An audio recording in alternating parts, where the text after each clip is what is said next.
We want to welcome everybody to the Centerville City. Sorry, a second. Get the head off. It's the Zoom. Okay, go ahead. I want to welcome everyone to Centerville City Council, being held here on January 21st.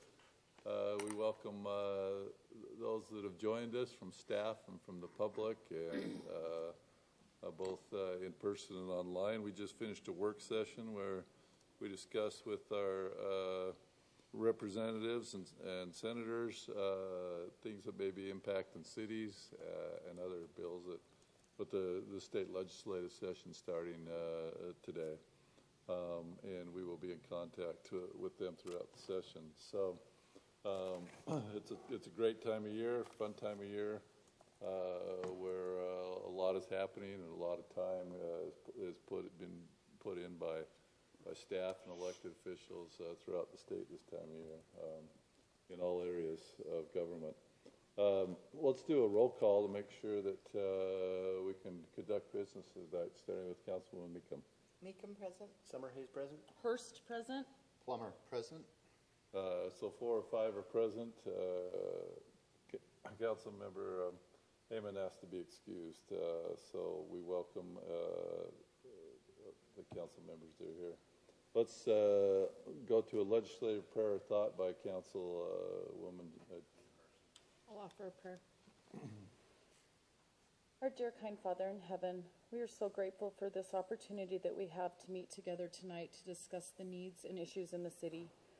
We are grateful for our staff and first responders that keep us safe and keep our community as it is. We're grateful for the opportunity that we have to live in this beautiful community and that we are surrounded by family and good friends. We are grateful for those that have come tonight to discuss matters that are important to them in the city.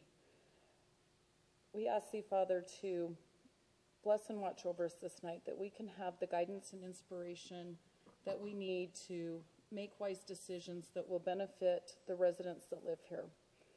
We ask Thee to continue to watch over our officers and first responders as they put themselves in harm's way at times to keep us protected. We are grateful that our officers that traveled to the nation's capital this week were able to be in a peaceful environment and that there were not issues in the transition of our federal government. We thank Thee for all that Thou hast blessed us with, and we say these things in the name of Jesus Christ. Amen. Amen.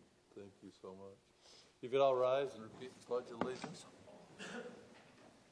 I pledge allegiance to the flag of the United States of America and to the republic for which it stands, one nation under God, indivisible, with liberty and justice for all.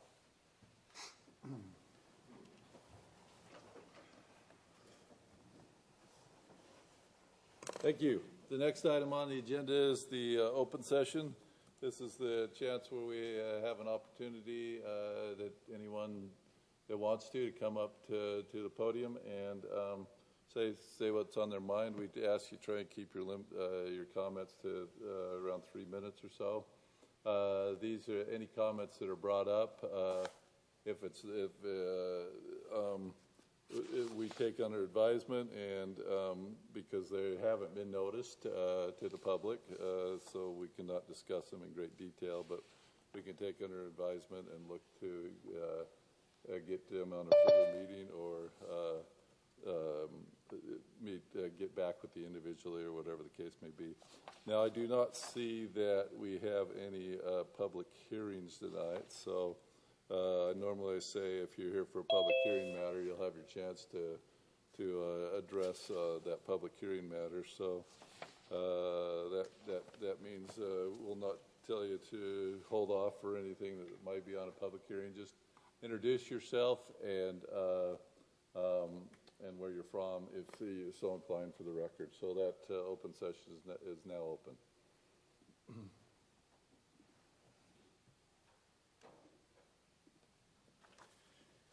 Council, I'm Rick Bangeter, resident and also a business property owner here in the city. Just a couple of quick things. I understand 3-minute limit.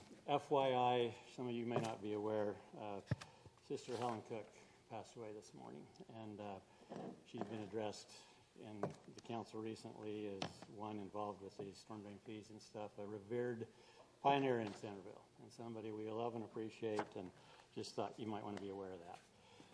As minutes will be considered in this meeting tonight, and given that I was one who presented in the last Centerville City Council meeting, there are some minutes captured with those conversations, and bless her heart, Jennifer, that's got to be tough to summarize minutes of a lengthy meeting and capture all that.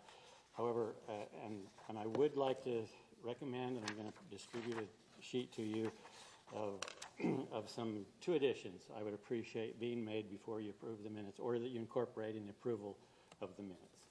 I won't take the time to go over it, but one additional, what I commented, and if you listen to it again, you'll find that it is accurate. That each of you would take one of those. And what in yellow is what I suggest you incorporate into the minutes, so it's official and on record.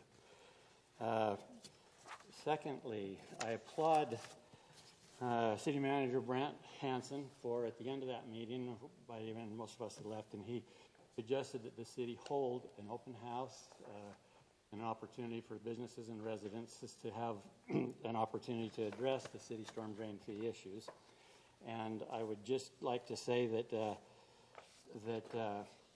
I would highly recommend that when that's addressed, and the work session is a great idea, I would recommend that you maybe incorporate the work session the same night as the city council meeting has that agendaed for discussion, and would recommend that you do a public hearing rather than just an open house. If you do it as a public hearing, I know it's not required, I understand that, but it certainly can be done, and occasionally is done. In a public hearing, the council would be able to take action and vote or make, this could be one evening, business people could be here, council, it would save you time, we could get it taken care of, and I think wrapped up in that one evening. Combine the work session with a city council meeting with actionable opportunity through a public hearing. Second,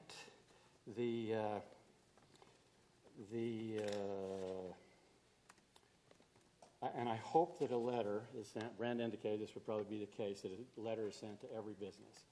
When over 300 of them are affected out of 372, I think it would be really appropriate and highly recommend council you do that. You notice them when that work session is going to happen and when that public hearing is going to be held.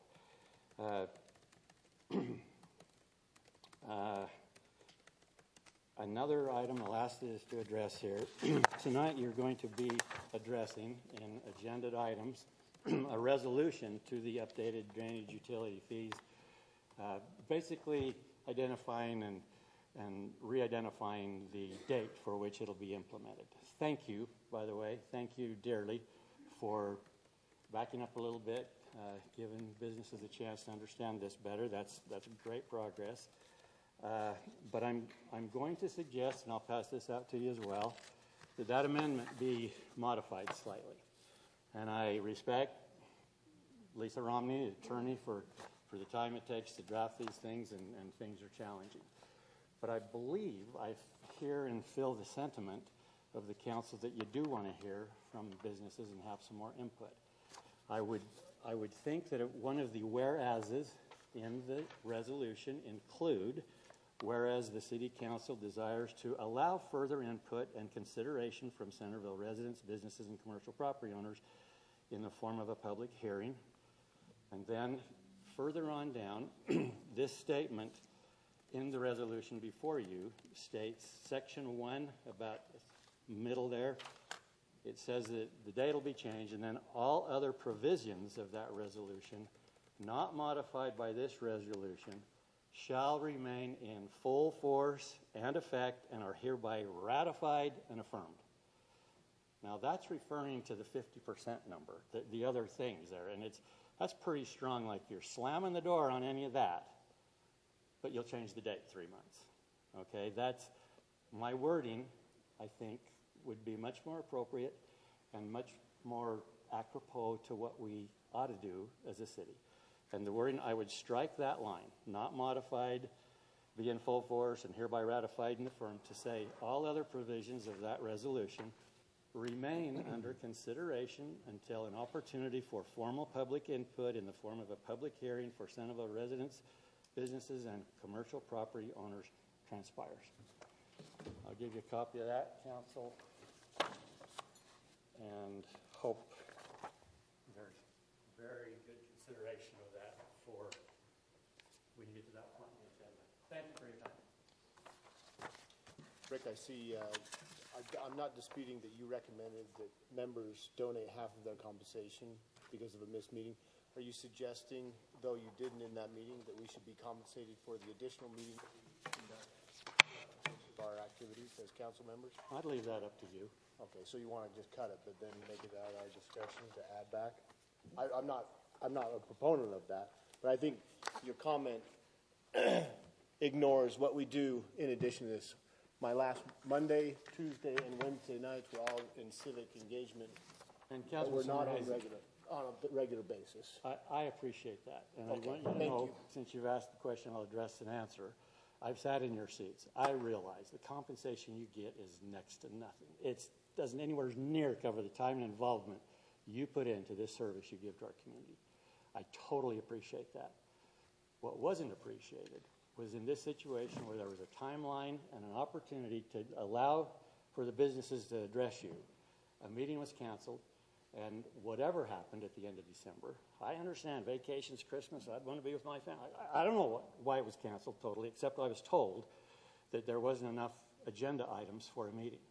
When city staff knew full well that there were several of us hoping to be able to address you before the December 26th implementation. And I can't That was speak to that, but I can speak to what I said in the last council meeting when you were here, and that Jeff Cook was here on September 17th. So that there wasn't a last minute gotcha. We've been on record since May discussing this issue. Jeff was in attendance and gave public comment on September 17th. So there wasn't a last minute rush to shut a door. Is the finance guy here, Nate? For some reason, I don't understand why some businesses got those letters early, September. I did not receive a letter, and I understand I was in a group of businesses that was split into 4 groups. I didn't get a letter until November 19th. That's just my rebuttal to that. Thank you for your comments, Rick. I think it's fair to say, without going into big detail, 2 weeks ago there was Rick and others here that were addressing this issue. We did take under advisement that night to delay the effective date, which you see and Rick brought up on the agenda tonight. And as he also mentions, the city manager, we're looking to find a time to have an open house as well to discuss this. So I think that as staff and as council, and we're really bending over backwards. But I also do want to point out that in 2 weeks, there was pleadings from city council people for the business community to call them, and those calls weren't made.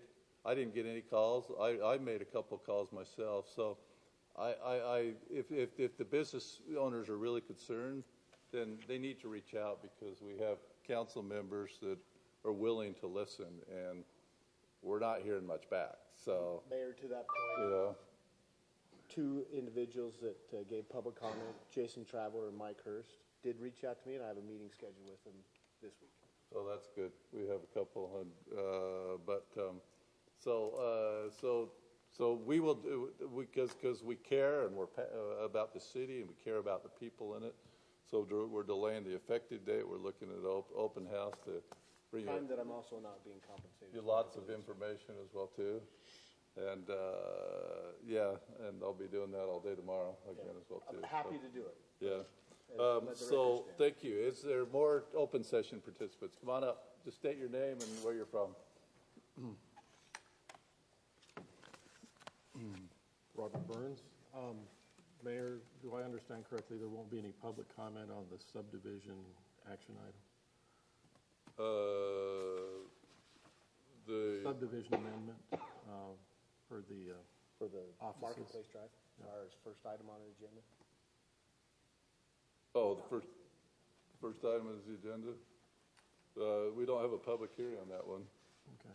Just for the record, I'd like to state, I'm the president of Centerville Dual Creek Irrigation Company. There will be costs involved for the property owner in changing the lot line, because ground that's irrigated from one service now will have to be separated and added on to the service for the older building. They can't be shared. They can't share water across that property line. So they will have costs involved in that. And if this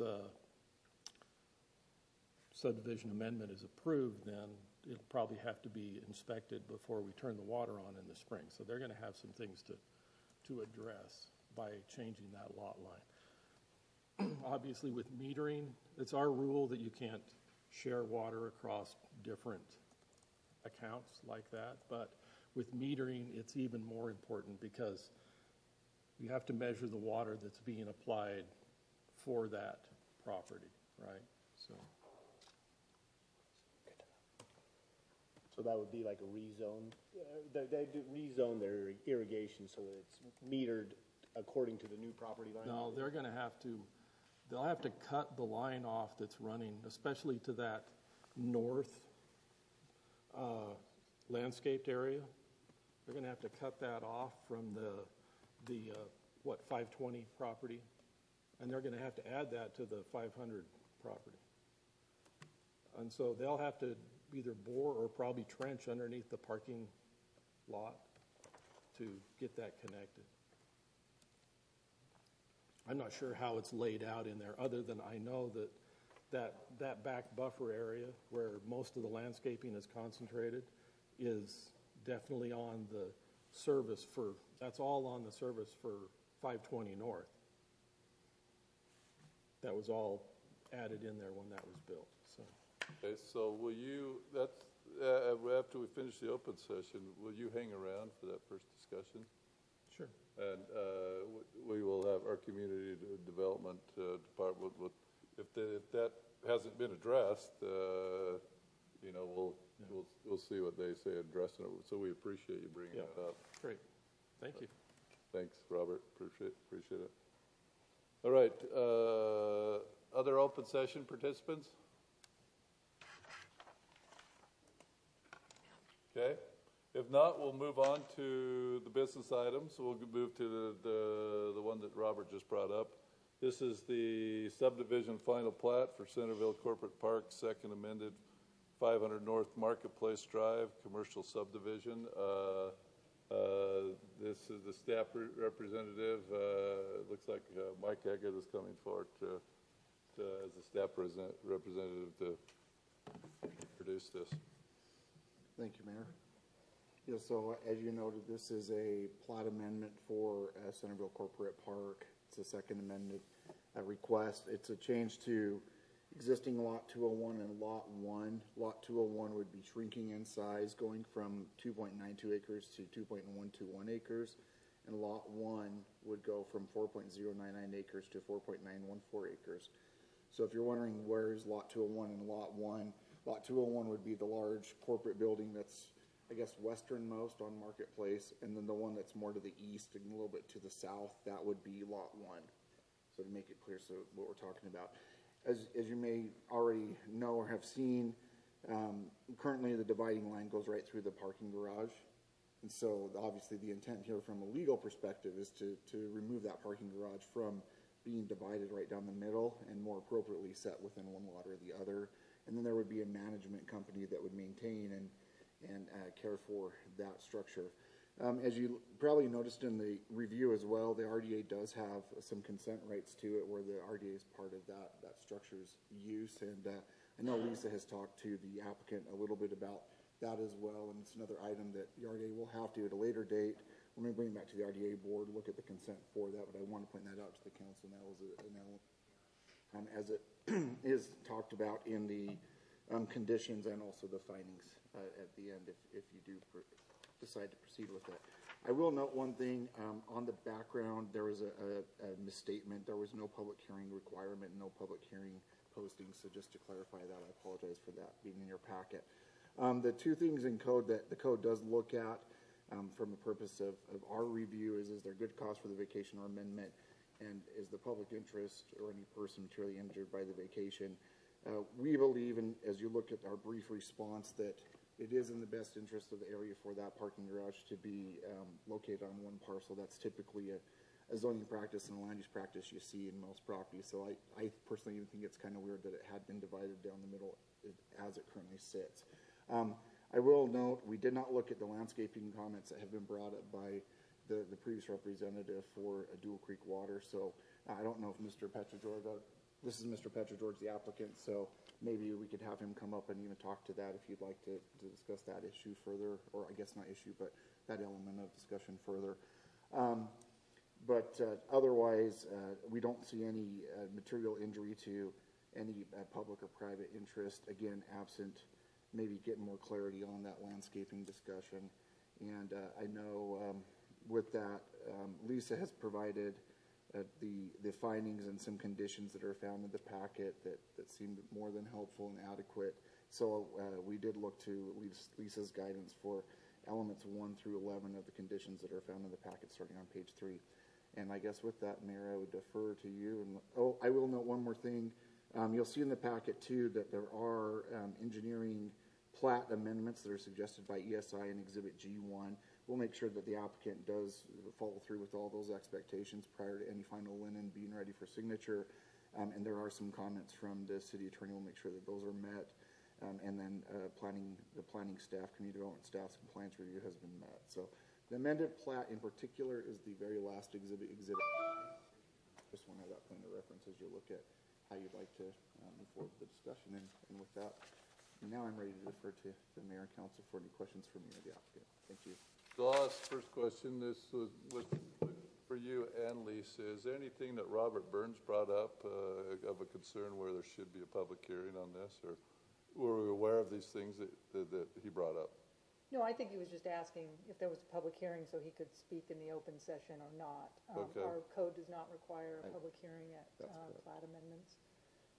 We have also, just to address that issue, certainly we have a good working relationship with Dual Creek Irrigation, but we have had this discussion before, and the issue is whether it's the city's obligation to enforce or condition, those sorts of issues. But I think as staff, our recommendation is that we're not necessarily required to hold up the plat application for this. It's something, we have a lot of governmental entities that we work with, and applicants have to comply with all of the sewer district requirements and things like that. So I'm not inclined to recommend a condition, but certainly they will have to comply with all of Dual Creek's requirements, and I think it's excellent to bring that up at this time so that the applicants know before they record this plat amendment there will be potentially some costs. Everything Lisa said, I agree with.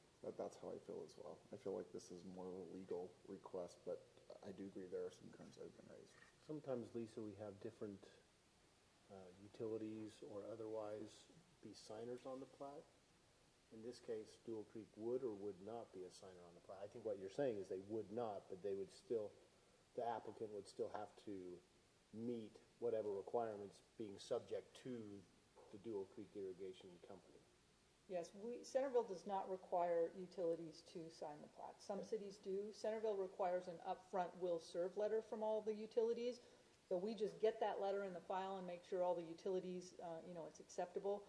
I don't know off the top of my head whether will serve letters are required for a plat amendment because the utilities are already there. So it may not have triggered that. That's right. Okay. So in this case, Mr. Burns could educate us, but my guess is that they would have some type of an enforcement mechanism whereby, hey, you're not going to be able to use your irrigation water until you make the proper connections or deconnections. That's what I was And also gonna say. adjusting the shares. Yeah, right. You could turn off the water, technically cut the water off until it's fixed. Right. That's their enforcement on it. Is that something not that this is a little bit off topic, but is that something we should discuss? I agree with everything you said, Lisa, but would Robert have known had he not noticed this on the thing? How do we help? Yeah, utilities are already in place, but I think it's maybe a help to Mr. Petrogeorge. I'm sorry, did I say that right? But maybe a help to him to know, like, oh, I need to check on these, or we say, like you said, we trigger a letter that goes out to the utilities, just as. Because in my I'm not mind- looking for extra Gina, work you make for a good anyone, point, but- because the applicant could say, well, They didn't tell me. I'm still irrigating the same surface area. Yeah. I'm still paying on the whole the same amount, or utilizing the same, nothing has changed effectively other than the boundary line Right. and the way we manage the water. Now, the issue would be, well, what if someone came in the future and purchased a portion, lot one as opposed to lot 201, and then you have some issues that Yeah. may present themselves. I think Right. maybe the applicant in this case may have just didn't think about it, or maybe they have. That we could let the applicant respond to that. Well, I think it's a good question, but probably not one for this plat amendment, but if you'd like staff to look into it and bring it back to you. I think that, yeah, I'm just saying it might be good to look into that, just kind of as a courtesy. You know, the city does do some things that are extremely helpful and kind of protect landowners and keep everyone notified, anyway, but yes, We also not try a, and stay not in a, our lane.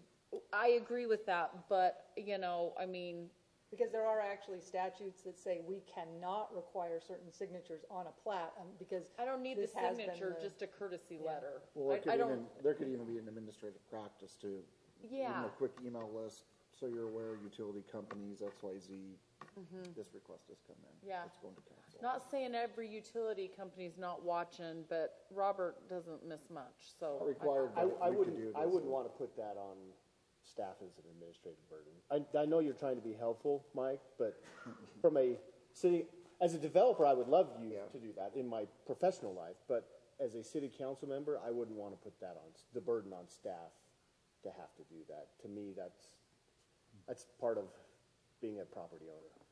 Okay. It's a Fair tough enough, ask. yeah. I've been No. part of both processes in my Yeah. professional life. No, Going to that's okay. get 12 different utility signatures on a plat is a, I'm not asking for Yeah, I I don't know. need the signatures. I'm saying, can't we just send a form letter out that says, hey, these people are changing their boundary line? Heads up. Only problem is if we start doing that, then if we miss somebody, Miss it's one. the city's problem. know, yeah. You know, I mean, that, we're opening the door for, we're taking good deed. responsibility that's not really our responsibility. So then somebody's gonna come back on us because they say they didn't get the letter, or they weren't notified, or the landowner said. I think at that point you say we aren't required to do it. You I don't know if I totally align with that. Not that it's not a good thing to think about, but I mean, I appreciate that the city's going to come do a 4-way inspection on my remodel of my house. You know, I'm sure there's legal reasons they're doing that, but I also appreciate it. You know, like that to me is important. So, But I'm okay either way. off topic, on topic. Yeah, it's off topic, but yeah. I don't think I've won any votes over, so don't look into it. So. if I interpreted the nod of the head correctly by Mr. Petrogeorge, you're probably aware that you would have to do this with Weber Basin?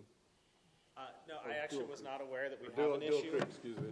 Thank you. We were not aware that we have this issue with the irrigation separation. I do agree that it's something we need to address, in part because of the long-term intention is that we may want to sell one of the other buildings. We acquired the property back because just to introduce myself, I'm Mike Petrogeorge. I'm General Counsel for Management and Training Corporation. Our ownership also owns Marketplace 24. We acquired the buildings back so that we could take ownership of our corporate office, but the other building at some point we probably will want to divest of. And so it's definitely something that we will need to address, and I'm glad to hear that this is an issue because it's the first time that I was made aware of it. And so we'll certainly engage with them on that issue, whether it ends up being a condition to the amendment or just something we practically need to do before we record and understand what we need to do there. Either way is fine with me, but I appreciate hearing about it. To your point, to the extent they get notice and that helps them have that discussion with the applicant, it might actually be helpful because these things sometimes arise and people don't realize they're there. So. If there's questions, I'm happy to answer them. Otherwise, I don't really have any other comments. Okay, Thank you. thank you. Okay, further questions for staff at all? Just, is there like a 2-minute summary on the parking structure and its RDA relationship? Just because I don't personally feel like I've got a understanding or grasp of how that plays into the city. There was mention of that. Is there a 2-minute debrief from staff? For why we're addressing this in the RDA meeting as Yes. well? Yes, so all of this project area is within the Parish Lane Gateway project area, as well as being subject to a number of governing documents like the parking easements and declaration of easements. And in those documents, it requires the RDA consent to any changes, because the idea is in this project area, it was initially eligible for tax increment, and so the RDA wanted to keep some oversight on that development as they're authorized to under those recorded documents. And so the idea is we bring these, we brought some to, like Chick-fil-A wanted to change something, we bring those. But so we will be addressing this in the RDA. I told Mr. Petrogeorge if the city council adopts this, he probably doesn't have to stay around for that, because it's a very low level, just review. Are we okay? It's not this broad discretion to say no, but just within reason to have you take a look at it. And on a practical level, that declaration and those easements, do we have rights for those parking stalls for Centerpoint? Is there a reciprocal easement agreement Yes, for stalls? And I don't need to get into specifics, but we have certain days and times of number of stalls usage as part of that declaration? I think it's mainly a cross-access. I haven't reviewed those, but we will be bringing back some proposed amendments to those to bring them up to date with some new lot amendments and other things. But yes, there's some cross-access allowed. I can speak to that a little bit if you'd like. So it's basically evening and weekends use of the parking garage to facilitate the theater access to that parking when shows are being provided and whatnot. And those cross easements will not be changing. Even with some of the amendments that we're looking at, we're not looking to impact the parking access at all. It's just a function of making sure that that parking garage is attached to one lot, and so that if the other lot is sold, then the parking lot retains unified ownership. Thank you. Yep. But that was my So on a personal level, on my professional life, we have a similar type of arrangement in a project in Tempe, Arizona, where the Tempe Center of the Arts leases or has stalls that use parking structures. So as things come up, you're more than welcome to bounce ideas off me. And we did amend the declaration of easements when the parking structure was approved and prior to construction, so it is addressed there. The other thing I want to mention is that sometimes these lot line adjustments can just be accomplished by exchange of title or other kind of boundary adjustment, but we requested that the applicant do this by plat so that we could address all of these issues, and so they are expending additional resources to do a plat amendment, which we approve. And I would think the applicant, because it's frankly a more clear and Exactly, it's organized gonna get way better. to do it. Yeah, exactly. So my concern is, though, this is not going to deal with, because we already get complaints about parking down there. There's still, if they sell off one piece of this, how's that going to affect the parking, and will they still have the parking that was required when they built the buildings? It doesn't affect an existing declaration or an easement that would be in place. Those would. Well, in those issues, yes. So the parking is a shared access, but each lot should have, during this review, to make sure that each lot is left with its own on-site parking, or it meets our shared access parking ordinances, and so which was another advantage of going through the plat amendment process. So. And so they realize if they sell it, it's going to have to still have that stipulation that. Yes, all property within this project area and subdivision are subject to those recorded documents. Yeah. So we won't be changing any of those. Those are good questions. Any others? If not, does anybody have a motion formulated on this? I'll make a motion that we approve the proposed Centerville Corporate Park Second Amended Subdivision Plat. Lisa, do we also need to state findings as referenced by Mike?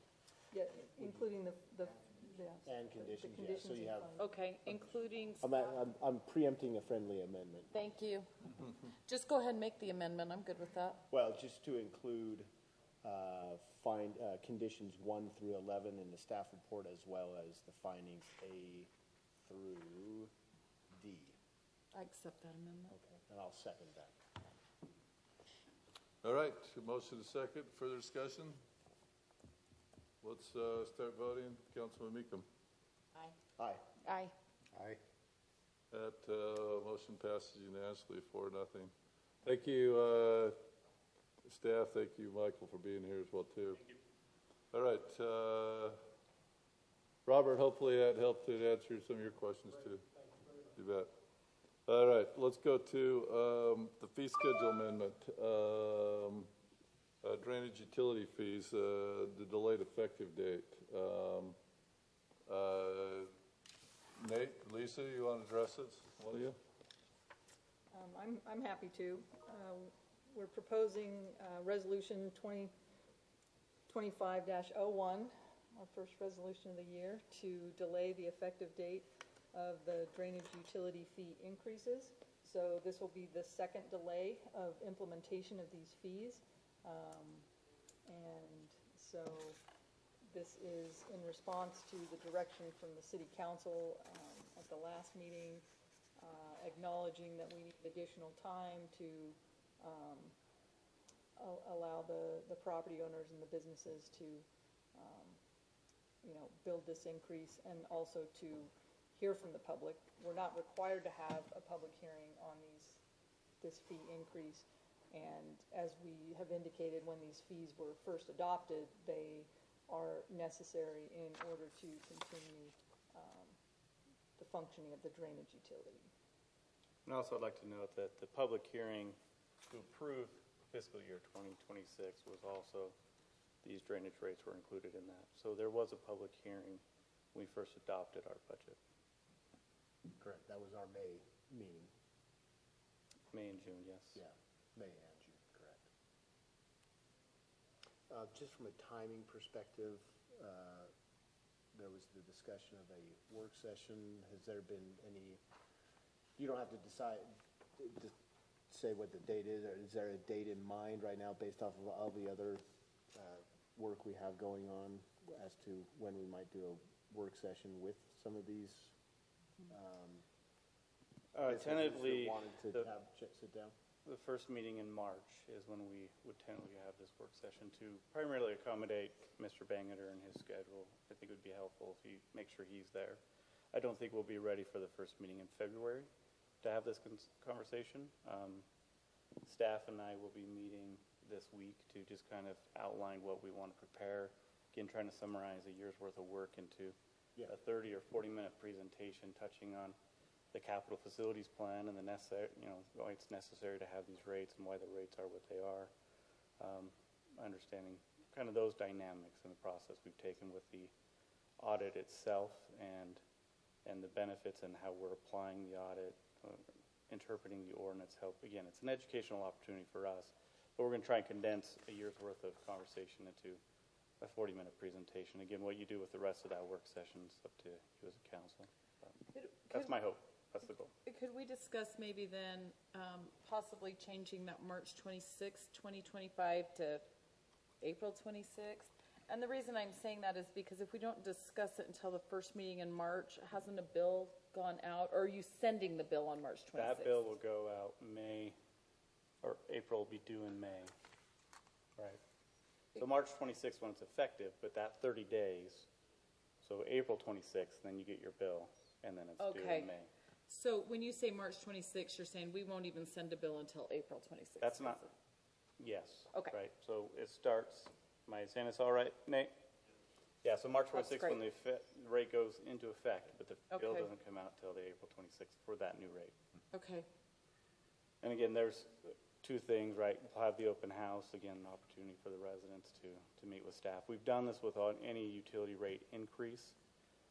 Since staff is diligently working on this audit, we haven't had that opportunity to have the open house, to meet with the residents and businesses to help them, again, understand why the rate increase. So really, it's a benefit. It's necessary for us to delay that as well, because we really would like to have that opportunity to educate the residents. And again, this is a work session for the rate We got two things: increase. work session for the audit and businesses, and then we have an open house for the rate increase. Correct. Yes. On the same night? Not necessarily. Okay. Not necessarily. What is the thought on the open house? So? Again, we'll be we're discussing talking- that. Okay. It'll Okay. happen more than likely before the first meeting in March work session. The open house will happen sooner Okay. than that. That sounds good. And we're gonna provide lots of, like, social media and other notification, text or otherwise. And again, it's up to you as council. Mr. Bangerter has made the suggestion of sending out letters to all businesses. I mean, if that's, we've never done that in the past, but I think developing a relationship with the business owners could be a beneficial part of that. It'll be quite costly, but that's okay. But- In this particular case, I think that might be a nice, just because I do feel like it kind of hit them, they were blindsided, and I think it would be nice if there's, there are some people that have paid that I think are still maybe a little upset about it. It gives them a chance to hear the same things that you're going to discuss with people that have come and made public comment. We're not opposed to it. I just want to Yeah. make sure you're I okay know it is an supporting extra that cost. expense. But I agree with that too, because I've heard from people that have already paid their bill, and I don't want them to feel like maybe we're gonna make a deal for these people, but too bad for you because you already paid your bill. Sure. So that would be my concern is I have people, and will this include the townhomes and stuff? Cause I'm hearing from now Those they're will like. be a separate conversation we're having as staff, and that's a to-be continued Okay. conversation for me. okay. Okay. Yeah, we welcome the opportunity to educate. Again, as staff, we love the opportunity to help educate community and businesses on why things operate and are what they are, right? So we're not opposed to sending out the letters and having that conversation. We welcome it. So Lisa, what precedent does that put us in where we're sending out letters to businesses and/or residents where we've already had a public hearing, but if there's a future rate increase for a different utility, are we putting ourselves in a position, even though our ordinance doesn't require, hey, you did it for the drainage audit, why didn't you send letters for this one now? There's a precedent for that. I don't think we would be legally obligated in the future to notify people, but you are certainly creating an expectation. but let me again, we have two separate issues going on here, right? The audit is one thing where we've done a reassessment. And essentially challenged what our current rates were. That's one thing. A rate increase is a separate thing. Yes. So I just want to, again, I don't want to necessarily confuse the two, because the work session is really, the focus is the audit and the 4 years back. So you're saying Capital facilities plan. letters for work session, we're not doing letters for the open house. No, but Okay. we will do marketing, Good. social media. I just wanted to make sure we're I- all on the same page as it relates to that. That's why I asked the question about precedent, because I don't want to conflate the two different meetings and sending letters out. I want to make sure that letters go to,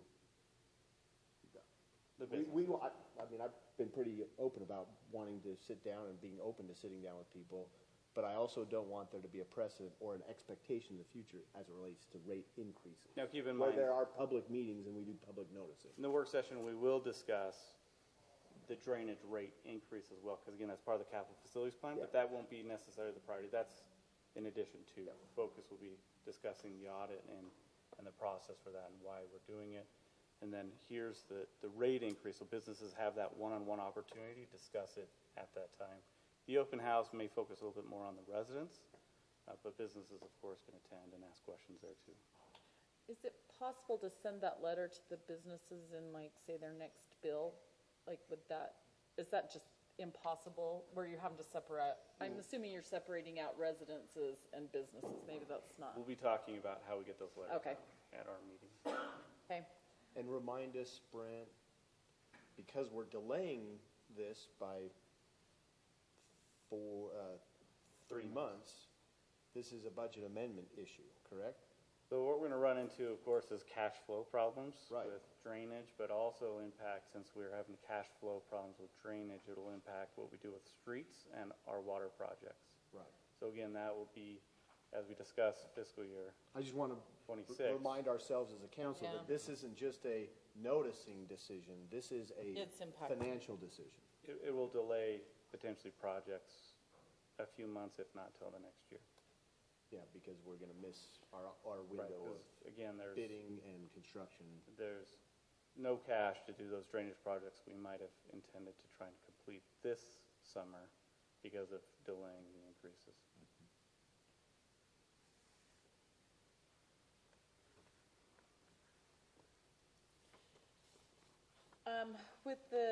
I'm just looking at Mr. Banger's resolution modifications. It doesn't sound like we need to do a public hearing because we've already done one. Is that what I'm gathering from the discussion?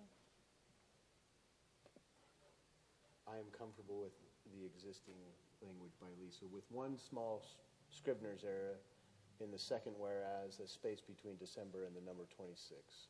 Oh, yeah.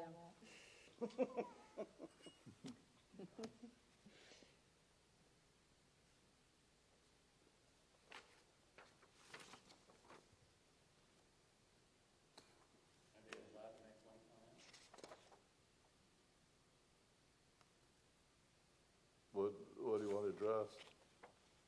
Just to reinforce that if you don't have a public hearing, you Yeah. can't take action at an open house.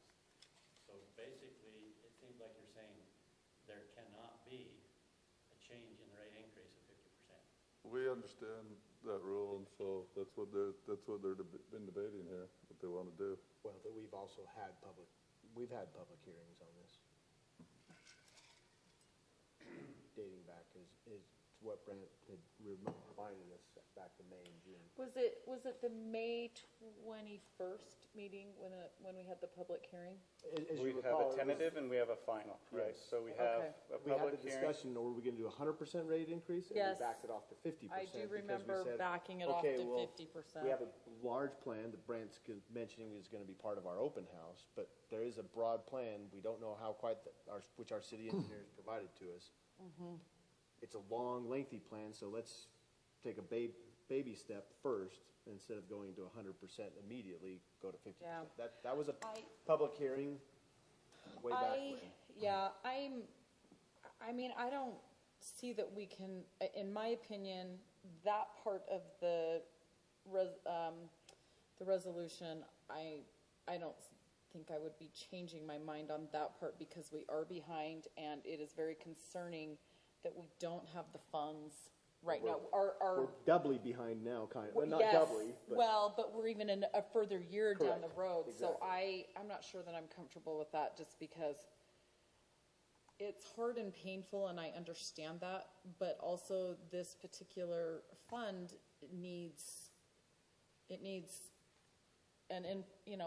to go up. It has to. It's just not maintaining the system. So correct me if my interpretation is wrong. We were trying to listen to the residents from a couple weeks ago by doing a work session, doing an open house. I, like you, we've already done a public hearing for it, but by doing this and taking it additional time to do it, if something comes out of the open house or the work session that we missed, then we're willing to readdress that, right? yeah, I mean, you could do another resolution to change it. There's Right. nothing that says you can't pass this resolution, and we're bound to it without here's what further I- amendments after having sat down. Yeah, probably maybe not as clear as I should have been 2 weeks ago when I made the motion, but I am absolutely interested in talking about the audit and the process with the businesses. I don't think it changes my mind on what we changed. I think you've been clear. You want to just be transparent. I mean, Yeah. not that we haven't already, because again, we've had public hearings. You're just saying, hey, yes, please come sit down with us and we can explain this to you if you Well, want to do it and we in can a have a public setting. discussion where they can, in a work session, they're able to make comment as well. I feel like the fee part of it, I don't know how we can't, I mean, it is hard to do that to residents and businesses alike, but if we don't, we do run the risk that we can't provide what they need to keep the system running correctly and smoothly. And I can't emphasize that enough, that I think that's really important.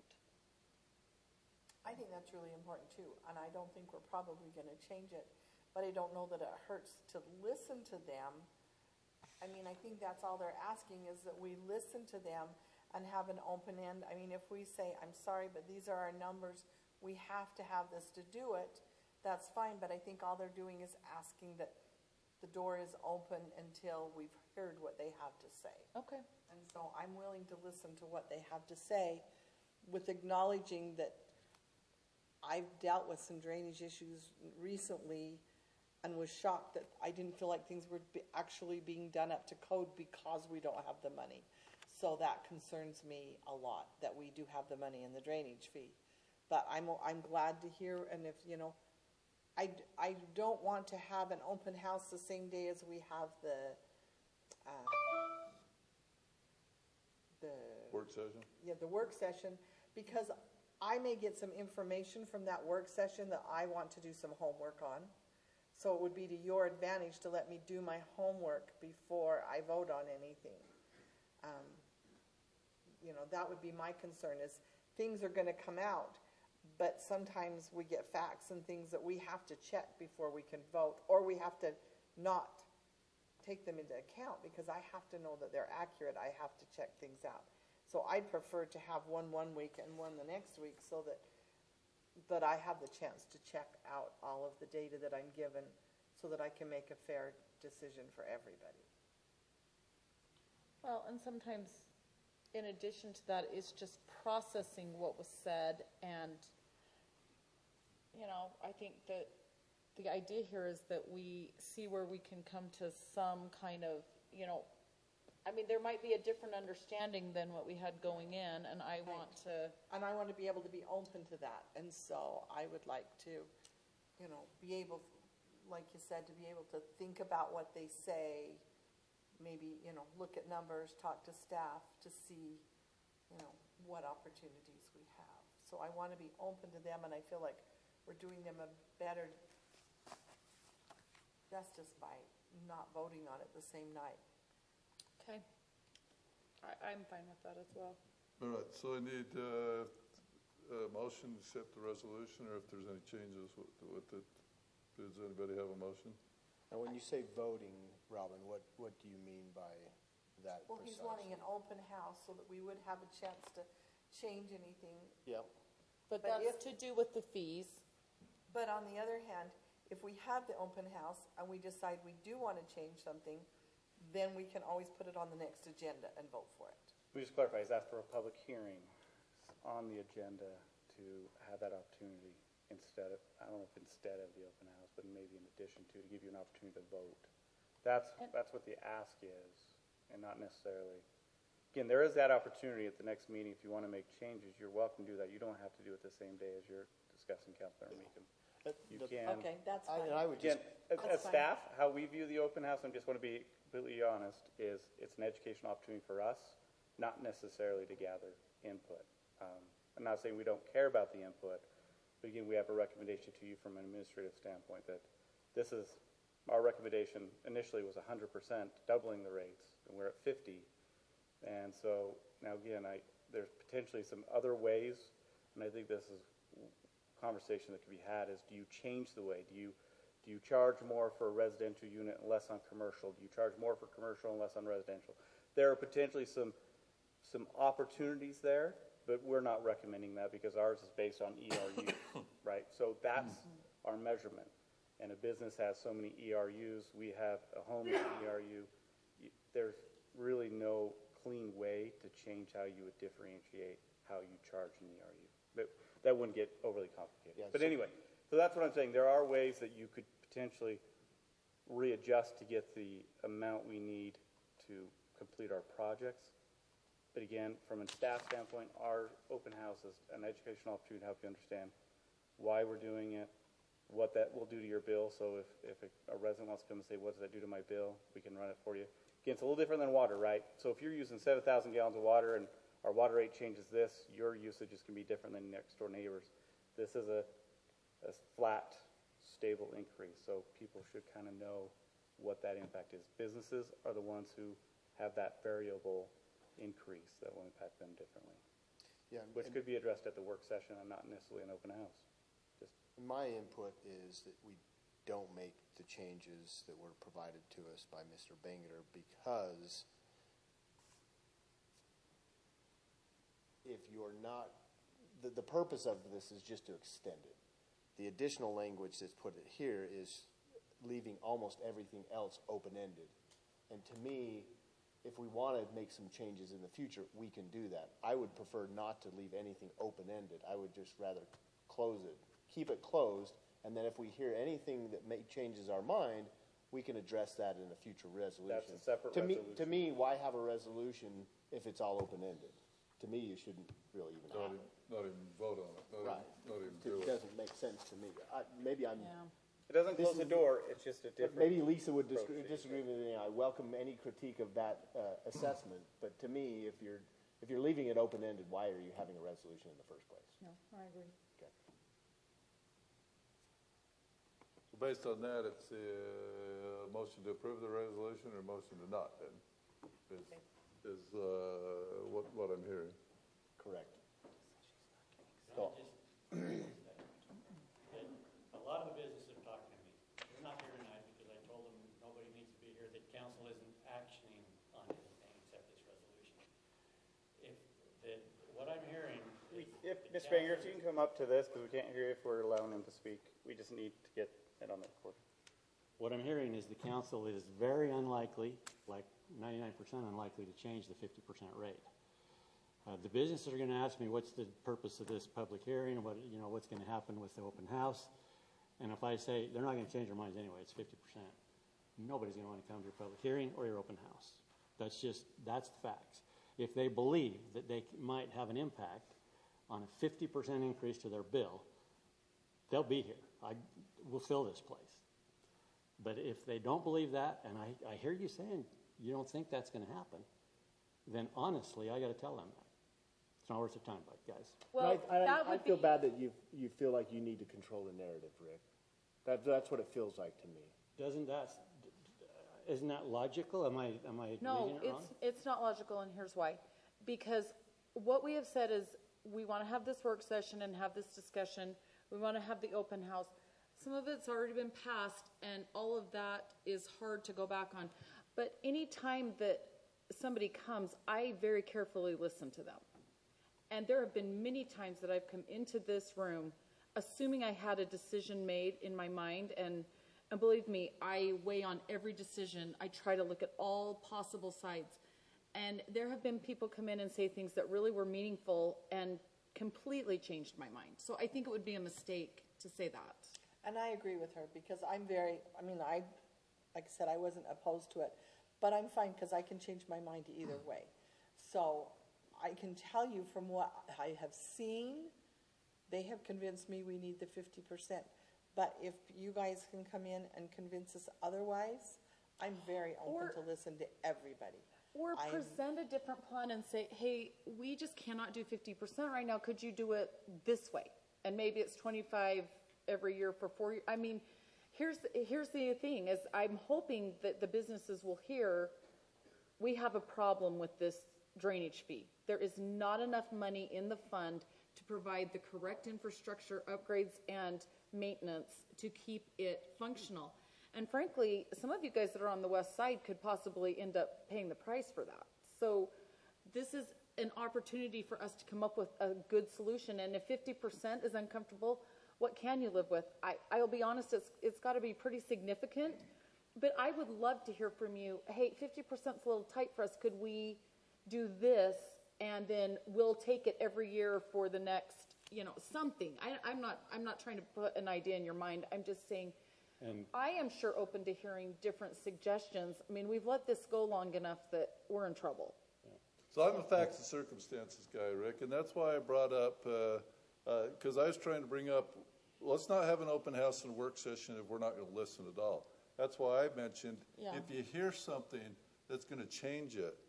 But from a financial perspective, what I've looked at, and in our budget hearings last year, And everything that's been presented, unless you could prove staff wrong that we need this or our services are going to suffer, then it's hard to change it.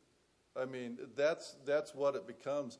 And those are the public meetings we had in May and June. Exactly. Going over But substantive reports as part of a public hearing process. But as Councilwoman Meekum and Councilwoman Hurts just said, if they hear something, and I'm sure the other council members speak that as well too, that make them think about it, that there needs to be a change, they will. Now, I think that it's wrong for business owners to say, "Hey, it's not worth my time to come because nothing's going to happen," because them being educated on what's happening is important as well too. I care about where my money's going that I'm paying for taxes or fees, whatever else. If through that meeting it comes out, hey, we're way wrong and our numbers are wrong, but I don't think the business owners have any grasp of how desperate a situation this is and why we need to do this, because it was missed for 23 years. And my observation of this council and this mayor and our staff is we are very, very fiscally minded. We are not out to increase fees just to increase fees. These are based on an actual engineering study that was commissioned and paid a substantive amount of money for, that we listened to and considered deliberately. Again, the initial recommendation was 100%. I was going to say, I fought very hard against the 100% to get it to 50, because that was what was put to us in the first place, was 100%. So I want you to know that I did. And I appreciate all that, and I'm sure you've done a lot of background work on that. But one thing that we're actually talking 61%, because you're getting 11% for the recalculations. Totally appropriate. But that fund already got an 11-cent bump this year, and will going forward. You put 50% on top of that, and then you're going to get more than 50, because you're now getting 11 of that. You're going to get another. And we'll still 50. Be underfunded, most likely. Okay, and then that's where there's some discussion. That's the painful discussions we've had. And we don't have time to discuss that tonight, but we will bring up some points in the work session, public hearing, because there are things such as grants. Centerville is not way behind the curve on storm drainage. County is going to be doing more. The feds are going to be doing more for these people that are hurt. And we're planning ahead. We're forward thinkers. That's good. I applaud that. That's appropriate. And grants have been calculated into this. Okay, I don't know that. That's good to know. Respectfully, that plan includes hopeful opportunities for grants from the county. Substantial. And funding amounts. From county and state and federal. And that was the main reasoning, as Council Member Meekum so well put it, why we backed off from 100 to 50 to say, look, we're confident in our grant success, and therefore we're going to put a probability that we'll achieve some of these grants into that 50% increase. We actually have some help on the federal grants, and because of that, we have been able to make a huge difference. Sorry, you're not going to like me for this, but I was supportive of the 100% increase. And the reason why is because the rate just has not changed to keep up with inflation and the cost that it costs to maintain that system. And Councilmember Hurst is not on an island. I was also supportive of it, yeah, and was convinced by other council members and staff that 50 was okay. But our staff very respectfully went in and said, look, we are hoping for grants in these areas. Let's just hold off for a minute and see what we get. And I appreciate any time that they can do that, and we can not, the goal here is not to overcharge anyone, but we also have to have enough to take care of a rainy day. January 2nd, 3 years ago, right before I started city council, we had a massive water line break on Chase Lane. And doggone it, if it wasn't just like a little valve and some screws, the biggest expense to have maintained that, and you can't always predict, sometimes things break, as you know, sometimes things break no matter what. But I think it was about $1,000 to dig the hole and maybe a couple $100 of parts. But it ended up taking out quite a bit of the road base in the street, and it was a very expensive repair. we want to avoid that when we can. We can't always predict where it is. I think it was more like $5,000 total would have been the cost, Maybe. but, yeah. I don't know. Mike Carlson told me, he said it wasn't significant. But the difference is 5,000 is not a couple 100,000. Correct. That's where So- you're getting at, Gina. Yeah, so I'm just saying, like, we want to maintain it because frankly, saving a few pennies today could cost thousands later. And I That's concur. kind of what I try to balance. And I really love it when staff will push back and say, hey, we think we can go a little longer. Because I don't want to be unfair, but I also know what we expect as residents of this community. And frankly, last year when we were really concerned about flooding, all of the things that happened in 83 could have potentially happened again.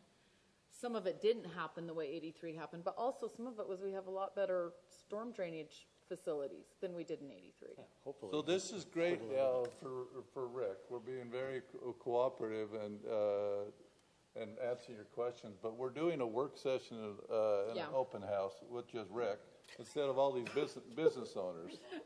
Lisa's probably like, we're way off target now. Rick is getting the Cliff Notes version for the they're last supposed to be 9 here. months. And we're approaching that or have passed it where we are discussing things that aren't on the agenda, that we shouldn't be discussing that weren't noted. I get it. I Okay? apologize, Mayor, that's my fault. So do we have a motion on this resolution?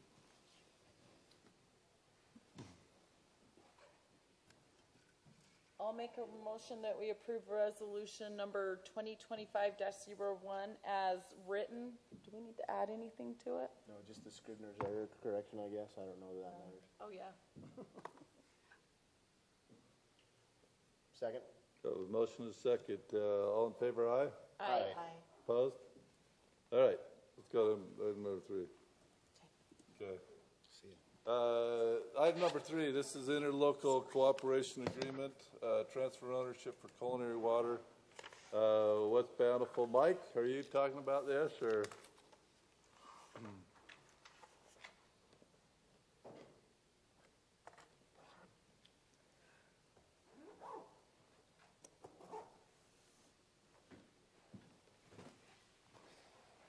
He forgot his jacket.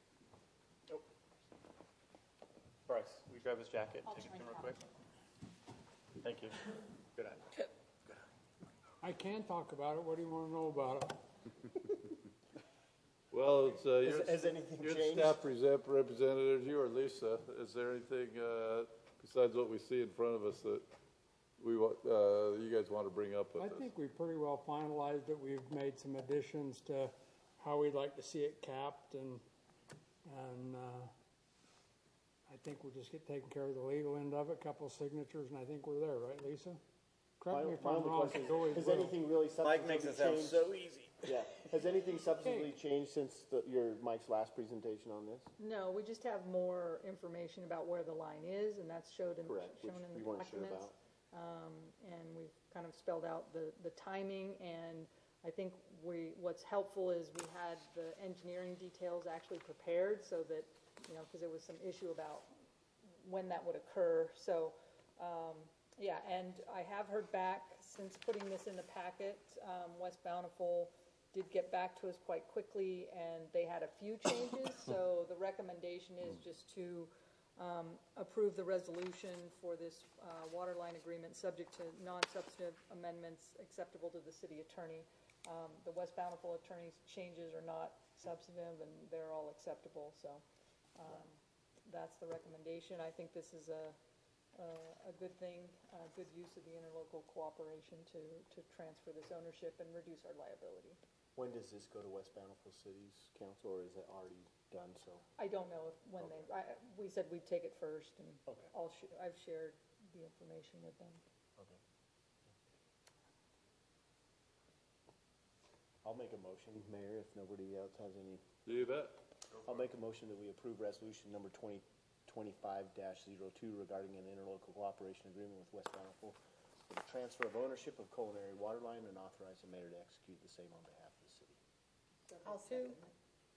Subject to non-substantive changes. Sorry, I thought you were referring back to what we had already referred in the first motion. Second still stand, Robin? Yep. Thank you. Motion is second for discussion. Councilman Meekum. Aye.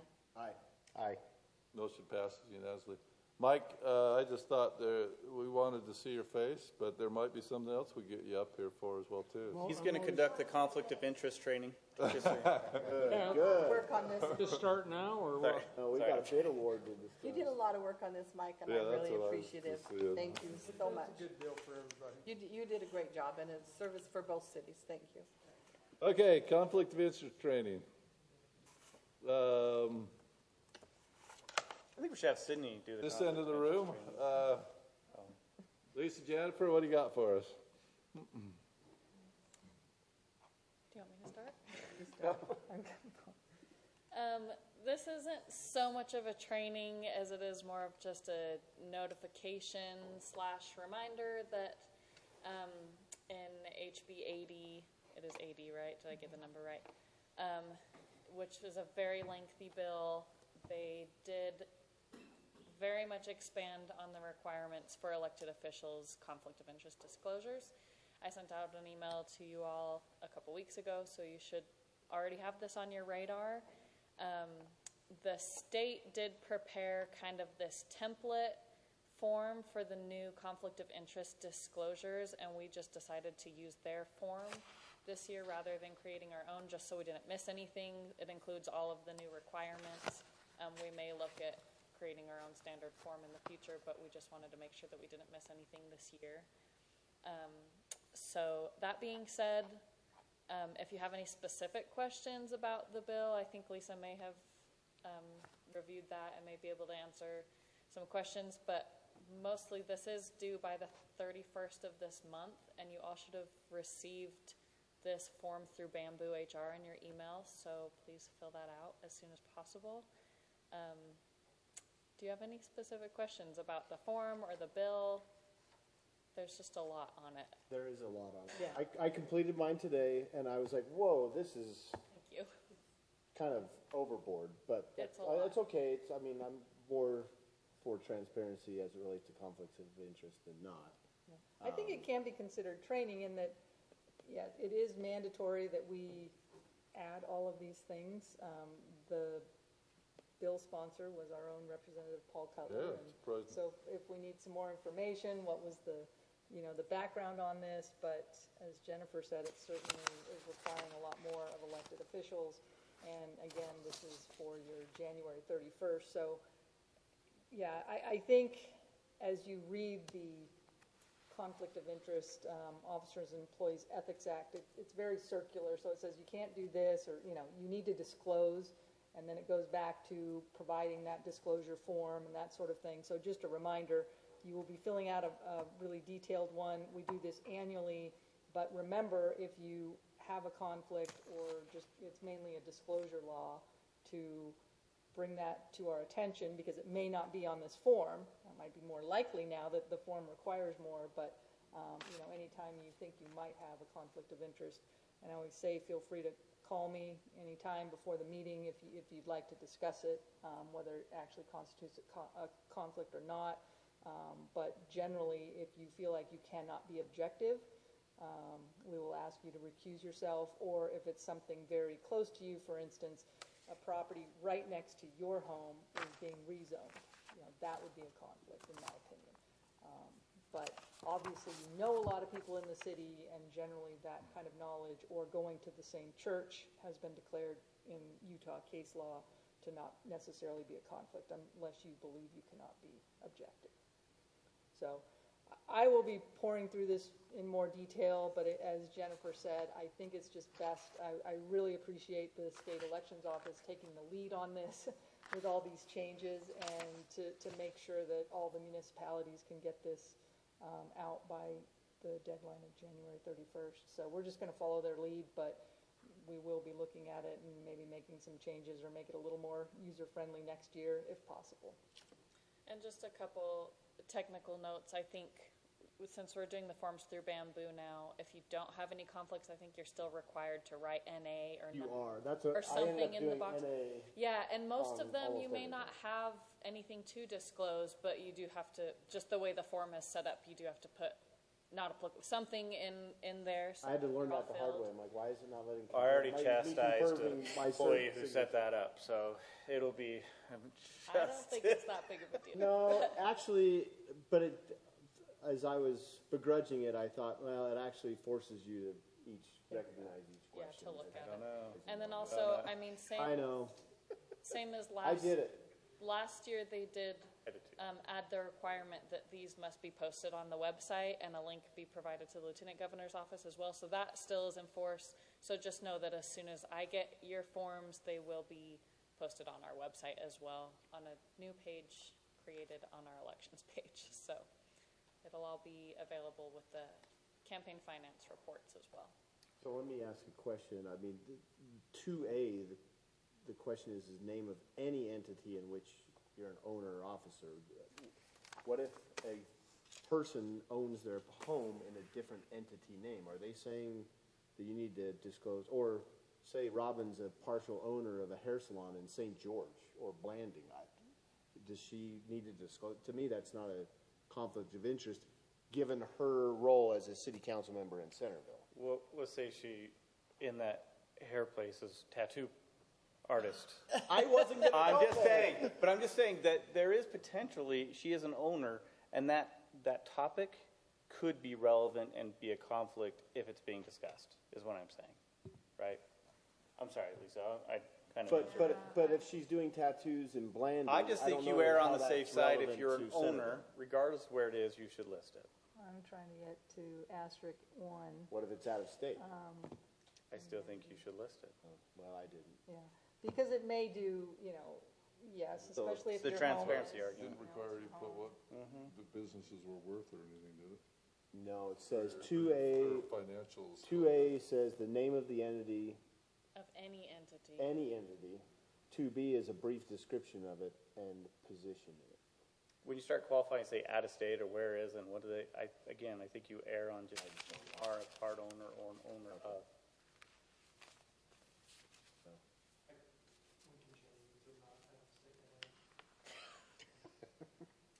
I really want to thank Bryce for putting the form together. He did a fabulous job. And Bethany did the form, actually. He did, what's that? I think Bethany did the form. Oh, Bethany, I appreciate Bethany doing that. She did a great job.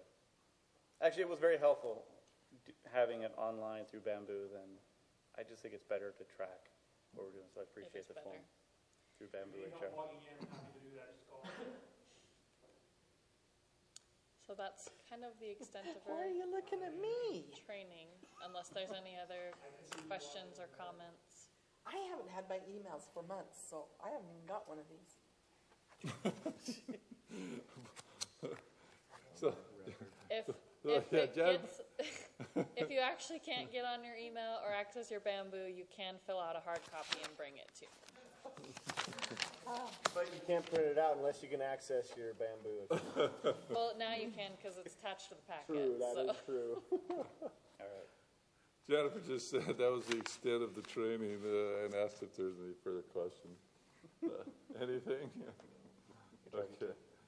Thanks for filling that out, being the guinea pig to inform us what we had ahead of us. Now you're gonna go back and revise it. Apparently. Okay, thank you, Lisa and Jennifer. All right, where are we at? We're at summary action, and I think we're going to want some details. We have two items on the summary action calendar. We got the bid award for the Oak Ridge Drive tank, and we have a vehicle purchase for the 305 mini excavator. So, we even got Kevin here, and Mike, and Dave, and everybody. You want Kevin to come up, talk, because I think they're going to want to hear about the tank. Is that what you're wanting him to come up for? Kevin, you want to come up? Great to see you. Good to see you, Mayor. Time of year's got to be hard for you with the cold weather. Yep, it's really not much pathetic. golf, I'm huh? getting into pickleball. There you go. Okay. Yep, All we- right. When we those courts open, I'm challenging you, buddy. Okay. Okay, All right. forward to it. Yep. Yeah, we received quite a few bids for the tank. I think maybe 7. I'd have to look exactly, but we were pleased with the number of bids. We were hoping the price would come in just a little bit lower, but we did quite a bit of review of references on Patriot. They just recently completed a tank in Dutch John. They completed a tank in North Ogden. Those engineers were very pleased with Patriot. There was a project, we received 3 or 4 really good reviews. One was a little bit less favorable, but that was not a tank. It was more of a public works building facility. So we got the sense, Mike and I called these references together, we got the sense that they were very highly skilled at building tanks, reinforced concrete. So we approached the EPA. We sent them Patriot's bid as well as the second low bidder. There are some requirements that the contractors have to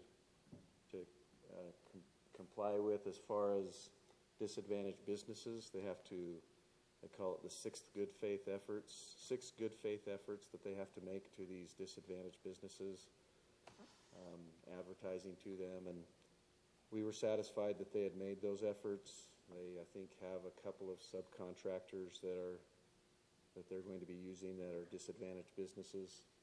So that was one of the requirements with the EPA. The EPA, they've given us their blessing on going ahead with entering the contract with Patriot. So we feel comfortable and confident in recommending award to Patriot Construction. They'll have to submit what's called a quality assurance plan to the EPA. It could take 60 to 90 days to review. So we're hoping construction and groundbreaking, we're hoping for May 1st if it gets awarded tonight. So is this a typical 1-year warranty period for a tank, or is there a different type of warranty period for this specialized construction? The state law, I believe, is 1 year at completion of construction. But we'll do testing on the systems prior to completion and final payment. So we'll do a leak test on the tank. We'll do pressure tests on the lines.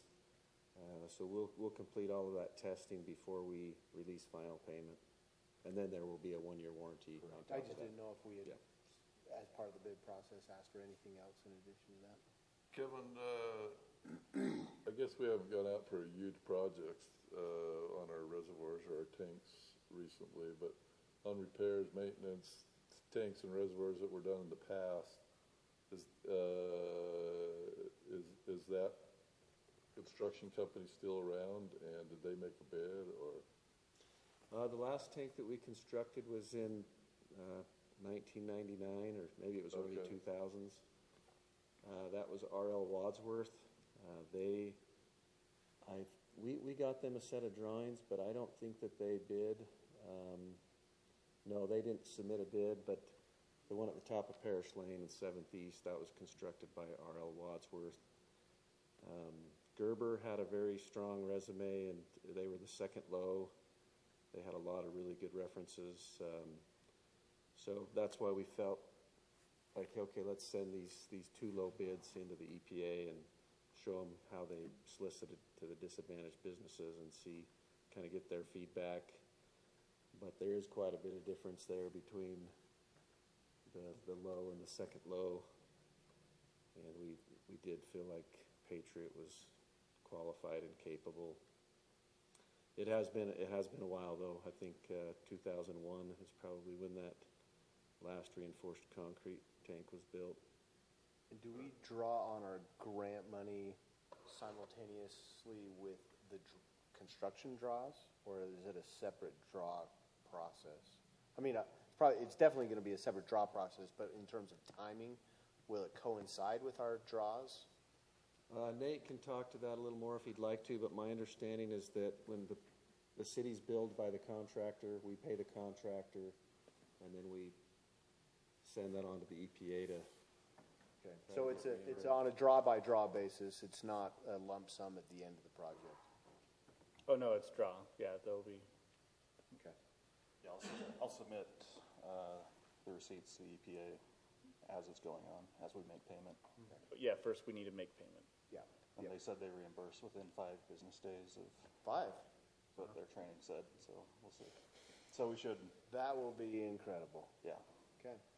Yeah, it would be. I think in one day I would be locked out of That'd be ASAP. Okay. We can have that How does conversation if we later. can get into Their government system. system. Their system is awful. Yeah. Awful. Yeah. Mike, you got to let me back in. You're the point of contact. Anyway, that's a separate issue. But Mayor, do you feel like you want to do these summary actions separately? I do, actually, because this tank's been so long in Right. coming. I want really separate vote on that one. So I'll look for motion unless there's more questions for Kevin or Public Works on the tank. No, I'll make a motion that we approve the bid award for the Oak Ridge Drive tank project to Patriot Construction in the amount of $2,184,795.51. Second. Motion and a second. Further discussion. Let's vote. Aye. Aye. Aye. Thank you. All right, let's talk about a smaller amount here. Mini excavator. Any questions for Bruce Cox? well, if I could, I'll answer a few things. So, Okay. Mr. Mayor, the Parks Department has asked for a mini excavator in, I think, the previous 3 budgets, and they've been gracious enough to delay. But it's time. Our backhoe is kaput, and they were renting a mini X, but they were given an opportunity to apply those rental payments to purchasing a new one. So more like this is not a budgeted item, but more likely this would have been included in next year's budget because they're in need. The great thing about the Mini X, and Bruce could speak to this if he wants, it's just more nimble and it does less, damage potentially to the cemetery and headstones as it's swinging around because it can do it in a 360 without damage. So they've been using this rental and they love it, and they would like to make that permanent. So this is a non-budgeted item that will require a budget amendment later. I have a question for Absolutely. Bruce, while you're walking up, my question is, how much was the per diem rental fee that we were being charged? So it's going to be $8,000. It's about $4,000 a month, and we're going to need it 2 months before we can get the parts that we need to fix our backhoe. Oh, so we were renting it on a monthly basis, Right. not on a as-need basis. So, yeah, right. So Okay. we've rented it. We've got it right now. We're in the first month. We anticipate still having to at least keep it for 1 more month. Okay. So we can apply that $8,000 to. So essentially, if you to the had to rent purchase. it for a year, it'd be $48,000. Yeah. If it's $4,000 a month, so you're paying it off. And this is the time where cemetery is the busiest. This is a state contract pricing through Wheeler, so I feel like it. And when we do, if we decide to delay it and purchase it later, it will cost more. And so anyway, this is a way to just save the $8,000 we're already going to spend or are spending on renting. As Brant mentioned, we can access graves a little easier and better without having to move. Last week we had to call a company to come and move a headstone. They charged us $300 because we couldn't get in there. There wasn't enough space to get in there with our backhoe. We have four burials already this week, and that's just with 1 day of being open for business. So we'll see what happens the rest of this week. But we know we have to have one for our last row of double depth graves. We just know there won't be room for the backhoe to dig those graves. We're still we are guesstimating about a year out from being to that last row. And the depth reach is sufficient to get Right. to that double depth? Yeah, we can dig those and we can access it without having to move headstones. I just worry about a Mini X just being able to get deep enough on a double depth. Yeah, and we've tested. As a matter of fact, we'll be digging one tomorrow or the next day as a test also with this one. Other questions for Bruce or Brent? So the backhoe is out for 6 more weeks, is that what I saw? It was a 6-week shipping on getting this. It's a valve, hydraulic valve that went out on our backhoe that they don't have any. You have to take one off of the assembly line that they're putting on a new one, and they don't like to do that because that delays their new ones getting put off the assembly line. Anyway, so yeah, 6-week wait period to get the part we need to repair the backhoe. Of course, we'll determine whether we'll surplus it or maybe still useful, but we'll make that determination. Yeah, I planned in the budget coming up, we would like to trade in this backhoe for a specific cemetery. JCB builds a backhoe made for cemetery use that we'd like to trade this one in for that one. And then just depending on what the council direction they go with a possible second cemetery, that might work out just perfect to have one machine in one location and one machine in the other location. We have options.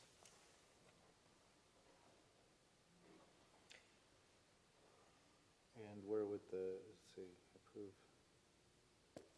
The 85 grand is coming from, 85,723 will come from the Fund 47? Or capital improvements? Through a budget amendment. On the spec sheet, Bruce, it has a standard stick and a long stick. Or which one are we getting? On the arm. Oh, long. I believe it's the long stick. Okay.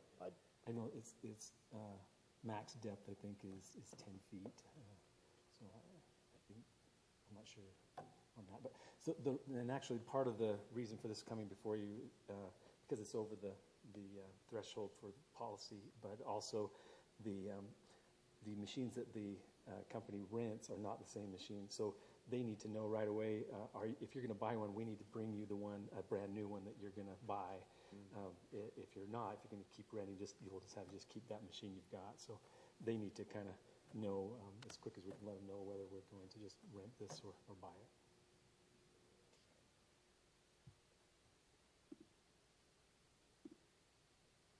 Anybody else?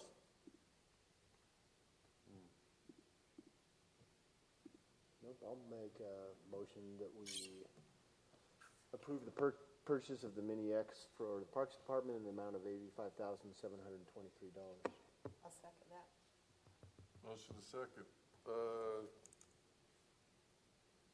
Aye. Aye. Aye. Councilmember Paul. Sorry, I thought He's just pointing at us now. Councilmember Palmer. That passed unanimously. We're so far away. Okay, let's go to the minutes. We've got January 7, 2025 work session, January 7th City Council, and January 14th special City Council minutes. Do I have any changes to those minutes? Rick gave us changes to the minutes. I mean, if he wants to add recommended minutes that he recommended members donate half of their compensation, I would say that we're going to add minutes that mayor provided strong, impassioned points of additional work that city councilors make and himself with our other duties. So I could go either way, but I don't know how you want to. Well, I'd agree with you there, Councilman Summerhays, that he did give us that paragraph there that he would like to have included, but if we were to include that, it would stand to balance it, that the mayor's remarks would be there as well. So I'm comfortable with the way they are at this time.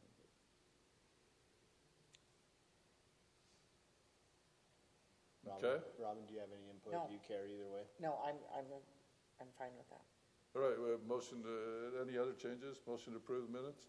Was that a formal motion, Brian? It was not. Oh, okay. But You want to make one? I would like to, let's see here. like to make a motion to accept the, let's see, my proper screen here.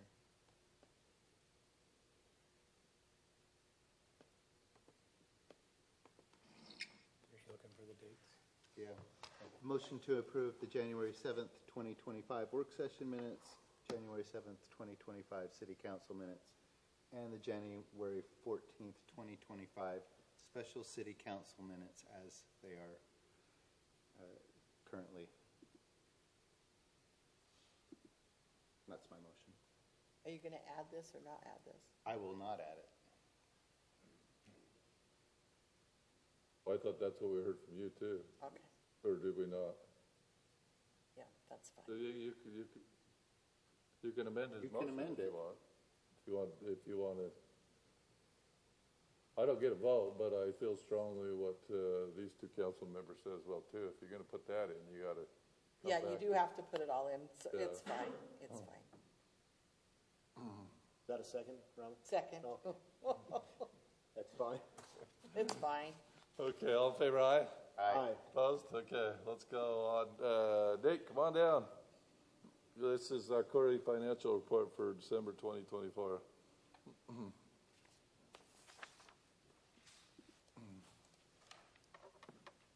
All right, good evening, Mayor, Council. We are now halfway through our fiscal year, so it can give us a pretty good reading at where we're at financially. To start off, we're going to look at our cash position by each fund. You'll notice that the general fund had a pretty big jump from last month, and that's mainly due to the fact that we received the majority of our property tax revenue.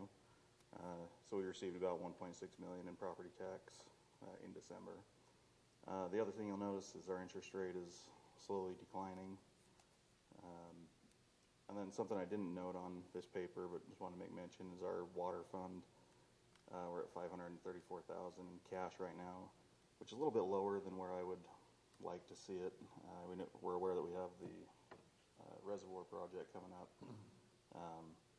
And although we did get a grant to cover the majority of it, it's still going to be a significant cost out of the water fund. So I think we'll be fine. I don't think it's a need to panic, but something that we'll be keeping an eye on. So you'll be considering maybe in our next budget cycle, do you present a fund transfer or no? Potentially. Yeah. We'll see where We'll see cash how it flow plays is, and then when we have our budget discussions, we'll determine what, if that's necessary. All right. Going to the next page, or 2 pages. Sorry. This is our, looking at the general fund revenues first. Like I mentioned, we received the majority of our property tax. The rest of it will trickle in throughout the rest of the year. Our sales tax, another primary source of our revenue, we are slightly lower. We're at $2.8 million, which is slightly lower than last year's at this time. But if you remember, we did lower our budget or expected amount. So we're sitting at 52% of our budget amount, which is good. However, it is a little bit less than last year. If we look at our total revenues, we're at $7.2 million, just a hair more than last year. So I think we're at a pretty good spot as far as general fund revenues go. Nate, how come our licenses and permits are up so much? That's a good question. The Summerhill Lane and Centerville Flex is why that's gone up. Yeah, Centerville Flex was a big part of that. The Stokes Stevenson project, Is that right, Miguel? Okay. Thanks. Miguel too. All right, moving on to the general fund expenses. If we look at our total expenses, we're just over $6 million, which is a little bit less than last year. We're at 47% of our budgeted expenses, so we're right on track as far as expenses go. You'll notice that I underlined the departments that are over that 50% mark, but I did want to note that there's a number of those that I underlined that are waiting for budget amendments. So, for example, the Emergency Management Fund shows that it's over, but we receive sponsorship revenue for the emergency prep fair that's going to offset a lot of those expenses. So in a future budget amendment, we'll see some of those things. Same with community events. We receive 4th of July sponsorship or donations, and they just haven't been recognized yet in the budget amendment. So again, there's no department that I'm really worried about right now in the general fund. Like I say, overall, we're right on track as far as expenses go. And I will point out we show a year-to-date net income of 1.1 million. That fluctuates so much from property tax that it's not really a good measure. If you remember last quarter, I think it was a negative 375-ish thousand, and that's again just due to timing of our property tax is the biggest fluctuator in that. So it's there, but it's not really a good indicator of things. The RDA fund, I'll just mention that we'll receive our tax increment in May or April timeline, so we may see that in the next quarter. Moving on to the recreation fund. Compared to last year, our revenues are up and our expenses are down, so things are looking good. Good job. In that fund. We had a successful ski school, and baseball signups are going on now. So yeah, I think we're doing well there. And our RAP tax, they are slightly lower, about $4,000 less than we had this time last year, but overall about the same. And then again, the expenses are following the same pattern that we always have: the 85% to the Parks Fund, 5% to the Whitaker, and 5% to the theater, with the remaining 5% staying in this fund for future use. Going on to our Parks Fund, the one thing I wanted to point out here, I guess two things, is since our RAP tax is a little bit lower, our Parks Fund revenue is also slightly lower than last year. And then looking at the expenses, we have not paid for the majority of our pickleball courts or have made the payment for the playground. So I think in this next quarter we're going to see some significant spending out of this fund. Going on to our capital improvement, our capital projects fund, just point out that staff's done a good job at making capital purchases. We're at 85%, which is good because, again, these are one-time purchases, so the more we can get taken care of this budget year, the less roll forwards we'll have to deal with in the next budget year. Anyway, our transportation fund, again, revenues are about the same as last year, but not much change. And the majority of our projects in that fund are complete. We'll do some smaller sidewalk projects coming up, but as far as capital projects go, most of them are complete. Going on to our water fund, operationally we're doing well. You can see the difference in revenue and expenses on the operational side. Once you calculate the capital projects in there, we're just about breaking even with the $4,000 net income. Going on to our sanitation fund, you'll see that miscellaneous revenue is a lot higher than we expected. If you remember, it's probably been a few months, we had Wasatch Integrated Waste here, and they talked about recycling rebate or diversion incentive. So if we recycle so much, it reduces our tipping fees. So they're trying to incentivize us to encourage recycling. So we are receiving checks for that diversion incentive. Do they do that by weight? How do they? When they do the recycling, what ends up in the recycling side, that's how they say that's being diverted That's how from they the calculate landfill. the diversion. Mm-hmm. So since August, we've received a check for about $6,000 each month, just a hair over 6,000. We didn't get one in December, so it's probably on the way.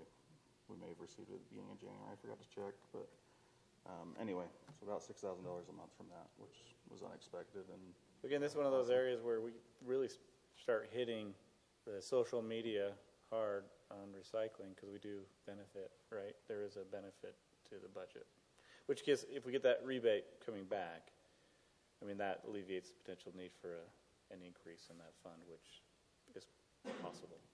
Yeah. So, anyway. yeah, we are up on our current term with ACE, so we'll see how that negotiation for another term transpires. But like you said, that is a big benefit as far as helping our rates stay low. And then finally, the drainage fund. You'll notice the big difference in our operational revenue year over year, and the majority of that is just from the audit, both the back billing and the correcting of the rates is why you see that difference there. But anyway, that's all I have prepared for you tonight. Is there any questions? Is it, and it's not something that, of course, you're going to know maybe now, Nate, but do you have breakdowns of the sales tax, of who is actually paying and why the levels are lower? Maybe we could have an analysis of who's not paying as much as they were in the previous year, and is there that kind of data available? So I do get a report every month that shows the breakdown of every business, everything that contributes to our sales tax dollar. Mm-hmm. In order to get that, I do have to sign a non-disclosure agreement, so I'm not allowed to discuss individual businesses and what they bring in as far as sales tax goes. But in the weekly updates, occasionally we'll get updates as to who the major contributors are. We just don't know the dollar amounts. That's what I've seen in the past. You'll see the top 10 in the ACFR. Correct. Mm-hmm. Right, but that's Yeah, so in our statistical section in our financial report, we do report the top 10. Again, I can't tie a dollar amount to those. I can't publicly disclose that. Okay. Can you tell us if how much the top 10 have gone up or down? I could look into that, yeah. So currently, so the three of us have access to this information, and Mike Agate is graciously developing a spreadsheet to help us understand patterns and trends, so us three can analyze that, and it'll help us make some forecasting. Because some of those businesses will definitely be analysis that you compare on a month-over-month, year-over-year basis, because either holiday spending or gardening, construction season, you would compare those March to March as opposed to month to month. So there is an opportunity to analyze that on a monthly basis to see where those trends are, which we do spot check. Nate and I do that occasionally and just see what's going in. Because there is definitely a change. Like, okay, why is there this big change? And we default to the top 10 and see if there's any changes in the top 10. But anyway. We don't always know. But we don't always know. We don't always know the reason. We can make assumptions. Yep. So one example that I feel comfortable talking about is, when 2020 COVID era hit, there was a lot of home renovations done. So we saw our construction type is that the right word? Like a Colonial and a Home Depot. You can see on the top 10 list they rose during that time period. Okay. So we can make assumptions that, well, we know as a society we're doing a lot of home renovations because people are building home offices, spending a lot more time at home. So we can assume that that's playing a part in those sales tax numbers. But again, we may or may not know why a business is fluctuating. Yeah, and that part of that is not necessarily the important part. I would just, if you can identify that and then have maybe a general analysis between the three of you, that would be sufficient. Also, is there a breakdown of the property tax between, do you know between commercial and residential what that portion or how that ratio works or is? I don't think I do know that. Okay. We'd have to ask the county for a little bit more information on that. So, Councilman Plummer brings up something real interesting that I've accepted now for all these years I've been there. I just accepted that was the rule, but as it got me starting to think, and I look at all our revenues, and we can find detail of individuals, businesses, county, federal, state, on all of our revenues except for sales tax. Am I correct? Probably. I mean, we could find an individual name or a business name or. Property tax. I mean, property tax, you can see how exactly. You can look it up on the county website. And I see guess I exactly. got to hold my tongue a bit, but who put that rule into place? Your sales tax commission, I don't know. I want to say that stupid rule. Let's have a conversation with Roger too, and just ask him how he's going to do it. I'm just kidding. That, I don't know. I haven't looked at the history, but this is not unique to Utah. I'll share that with you. Yeah, This I is know that. Very similar in Arizona with their TPT and all that. So, or what they call it down. I mean, not that we're going to go out and teach a marketing class to somebody that's down on their sales tax, but we have the detail, and we're making these budget decisions, and I mean, I'm glad you guys can know, and we can't know. It's just a really Mayor, would you like your sales tax being posted? I mean, I know you're more of a service oriented, but as a business, do you want? No, not as a business. Yeah, that's. I think. I guess that's why I'm asking the question. But he's asking the question with the mayoral hat on. He's not asking. But I think that's the just again, if you're not publicly traded, right? Yeah, publicly traded, your information is I out know. there. Yeah, I get that part. Okay.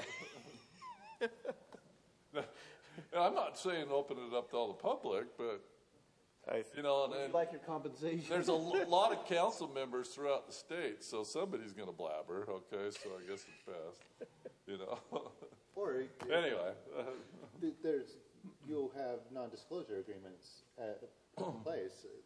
Is there an option for a council or a mayor to have a non-disclosure agreement?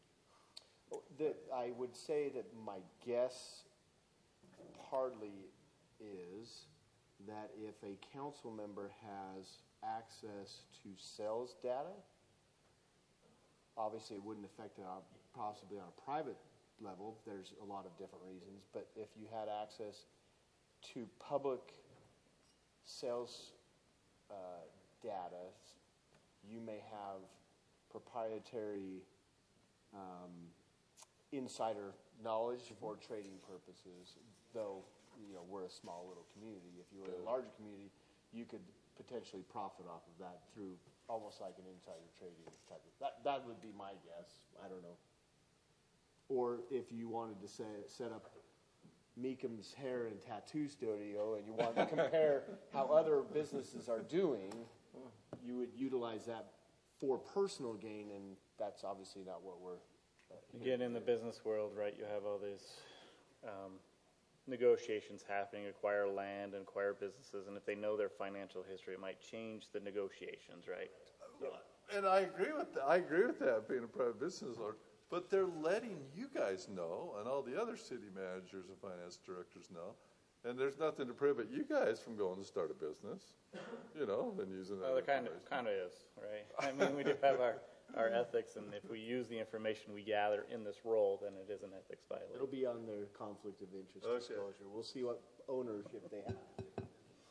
Hey, thank you for looking at that. I appreciate it. And bringing to us what you can. Thanks, Nate. Thank you.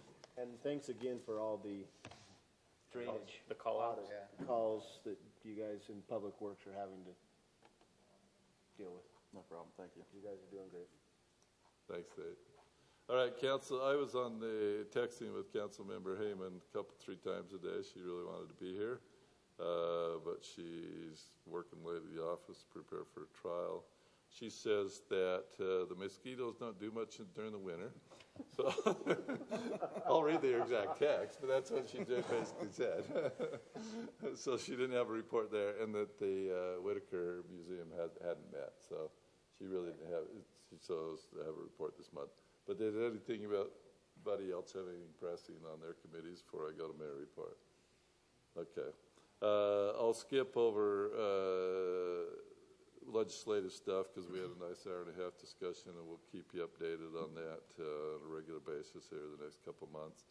Over flipping to the Wasatch Integrated Waste Management, the executive director, Nathan Rich, is retiring, at the end of June. So whoopee, I get to lead that because I'm board chair there this year and then making another hire.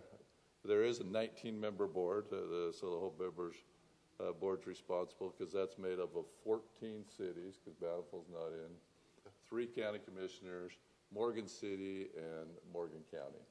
So that's what makes up the 19 members. I do want to inform you that they have on our board meeting on Wednesday, the February 5th. There will be discussion had about raising per can fees for garbage from $7.25 to $8.25. As far as fire board goes, a week ago Monday, we approved as a fire board a grant that they were getting from the Rural Fire Wilderness Readiness Program to acquire a brush truck at no cost. It's a used one.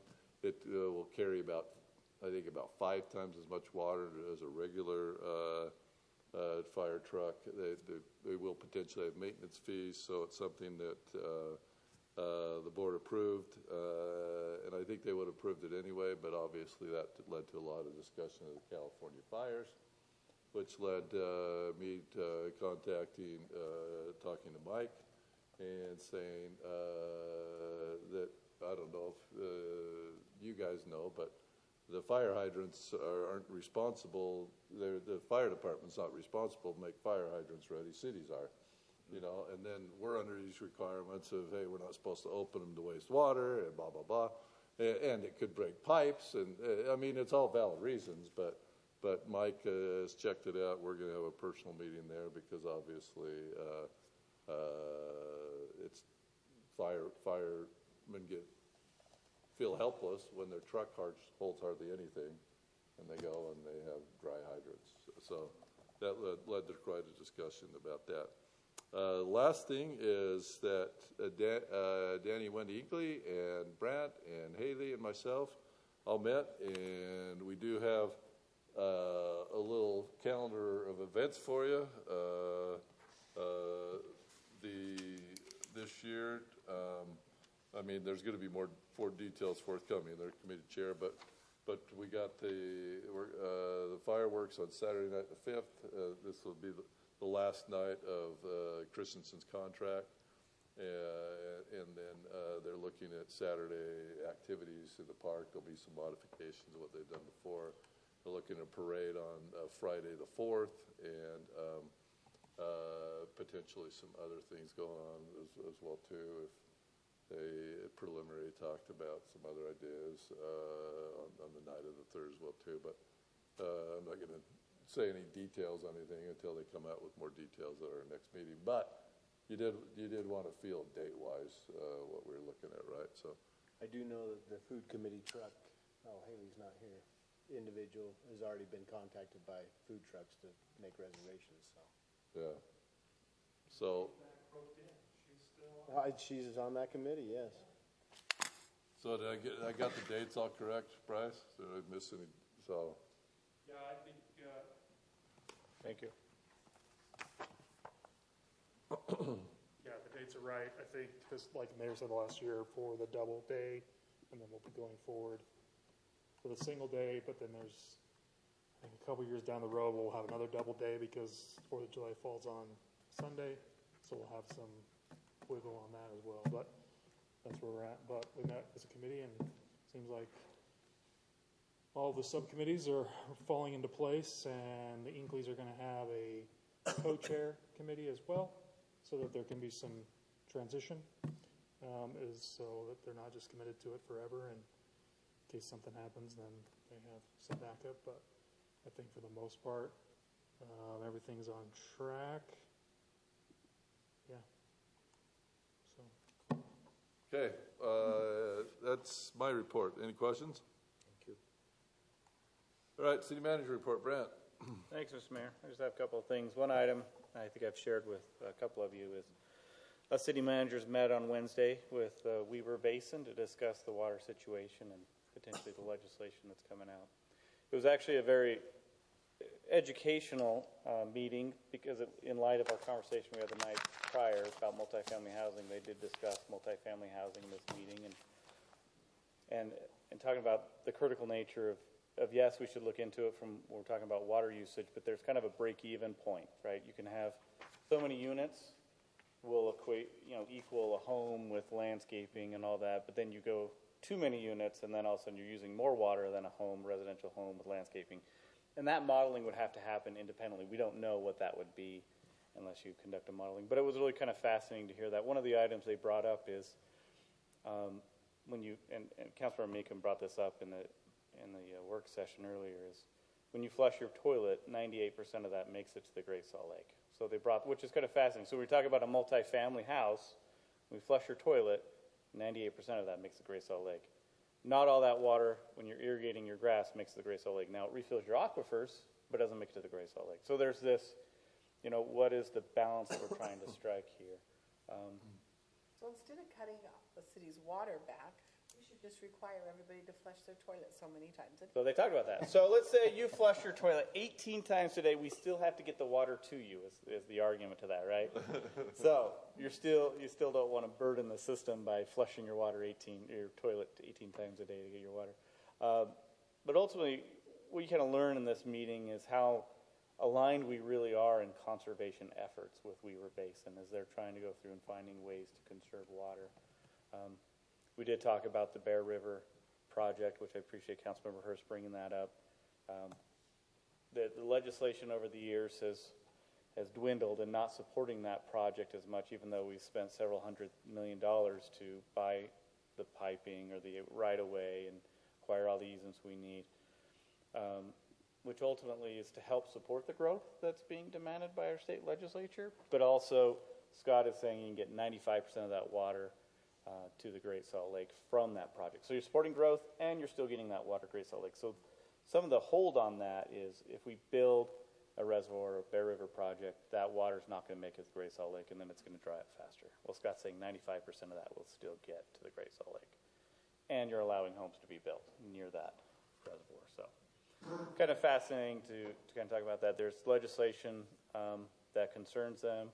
The ripping out the park strips was a conversation of fear that may happen, but it'll save 700,000 gallons, or I can't remember exactly what the amount was. But if we outlawed all park strips, not having grass in park strips, we'd save so much water. But of course, what does that mean if you have a homeowner who doesn't really care about maintaining that park strip, whether it's rocks, it just turns weeds, and it could be even worse than grass, right? So there's a balance, and Weaver Basin's not actually necessarily supporting that idea. They do want to still encourage people to flip the strip, and they think that's still a worthwhile program.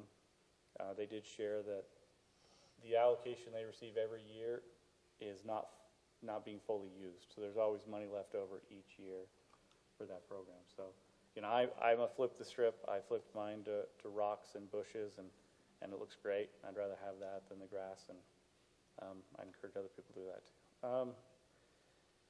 What else? Again, ultimately, conservation efforts is going to be a big deal. Oh, I do want to mention one stat, which was kind of fascinating, that John shared. And his magic number for him is 4,000 square feet of grass. That's kind of his, if every lot could have like 4,000 square feet of grass and only 2,000 square feet of drip irrigation, that's a usage that we can handle. So we can't do that on a half-acre lot. That makes it really hard to have 4,000 square feet. But on a quarter-acre lot, that's manageable, right? So I thought that was kind of interesting. Brought up that number of 4,000 square feet is kind of his ideal. This is where we need to be. We did see a dip in drought. When we were during the drought, we did see a dip in usage, but we're back. We're back to what we were pre-drought. And so people just go back to the original usage without kind of taking into consideration what we just went through. Our water conditions right now are normal. Nothing high, nothing low, but we're normal. Anyway, very helpful meeting. 3-4 hours. Any questions on that? Maybe. I did ask if it might be enlightening to have them actually come to a work session regarding our general plan and maybe hear it from them on what water could do, maybe kind of that balance of what housing might look like and density and what their concerns are. So if it's all right with you, I'd like to invite them to come out to a meeting one time. So And then one item I just kind of thought about today during our conversations, that one of the things we do really well here as a city is our staff is awesome at finding deals, right, and keeping costs low. We are a city that doesn't have debt. We have one water bond payment still that we're dealing with, and that's it. And with that, right, we try to strike that balance. If we don't want to go into debt, that means we need to have the money today. And that's, when we're talking about these projects we have, and building a nest egg is not necessarily a bad term, in what you're trying to do is acquire the money you need for the projects of the future. Capital reserve. Capital reserve. The other alternative is we do bare minimum and we bond for it, and we're paying interest payments, and we're paying, double the amount for interest payments. I'm being facetious, but you're paying quite a bit for interest payments. Now, bonding does make sense sometimes if you want to lock in today's dollars and you're saving money in today's dollars instead of waiting 10 years from now and paying the inflationary dollars in 10 years from now, right? So there is a balance, but Centerville's always done a really good job keeping our debt low and being mindful of our costs, and our department heads are great at finding those grants, financial assistance, or negotiating, right, Mike? Finding those opportunities where we could save money. So again, staff is great at that. So whenever there's a need to raise rates, it's not because we want to, it's because we really have tried everything we possibly can, and this is the last resort. So just want to make that pitch. That's all I have, Mr. Mayor, unless there's questions for me.